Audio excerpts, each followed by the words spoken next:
মধ্যপ্রাচ্যে যুদ্ধের দামামা এবার আরও প্রকট হল। পাকিস্তানের ইসলামাবাদে টানা ২১ ঘণ্টার শান্তি আলোচনা ব্যর্থ হওয়ার পর আজ সোমবার থেকেই ইরানের সব নৌবন্দরে কঠোর সামরিক অবরোধ শুরু করতে যাচ্ছে মার্কিন যুক্তরাষ্ট্র। মার্কিন সেন্ট্রাল কমান্ড সেন্টকম জানিয়েছে, আজ সোমবার স্থানীয় সময় সকাল ১০টা থেকে এই অবরোধ কার্যকর হবে।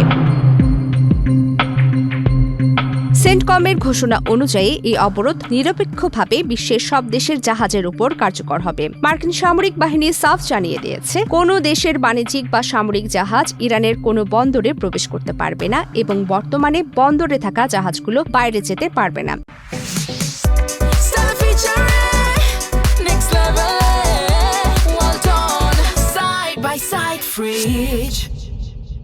যদি কোনো দেশ বা জাহাজ এই অবরোধ অমান্য করার চেষ্টা করে, তবে মার্কিন সেন্ট্রাল কমান্ড তাদের ওপর সরাসরি সামরিক হামলা চালাবে। তবে সেন্টকম স্পষ্ট করেছে, এই অবরোধ কেবল ইরানি বন্দরগুলোর জন্য।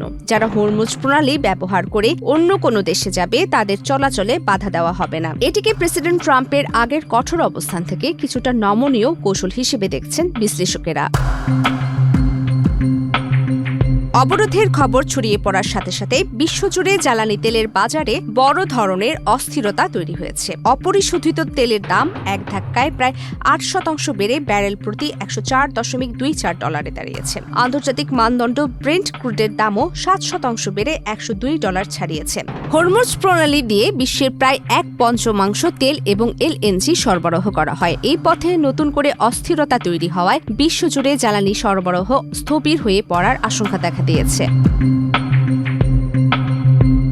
মার্কিন এই পদক্ষেপকে যুদ্ধবিরতির লঙ্ঘন হিসেবে ঘোষণা করেছে ইরানের বিপ্লবী গার্ড কর্পস আইআরজিসি। অন্যদিকে ইরানি পার্লামেন্টের স্পিকার মোহাম্মদ বাগের গালিবাফ সরাসরি হোয়াইট হাউসকে লক্ষ্য করে বলেছেন, খুব শীঘ্রই আপনারা $৪-৫ সস্তা পেট্রোল মিস করবেন। এছাড়া তেহরান সাফ জানিয়ে দিয়েছে, তারা দীর্ঘস্থায়ী যুদ্ধের জন্য প্রস্তুত এবং যুক্তরাষ্ট্র হলিউড স্টাইল কৌশল দিয়ে এই যুদ্ধক্ষেত্রে জয়ী হতে পারবে না।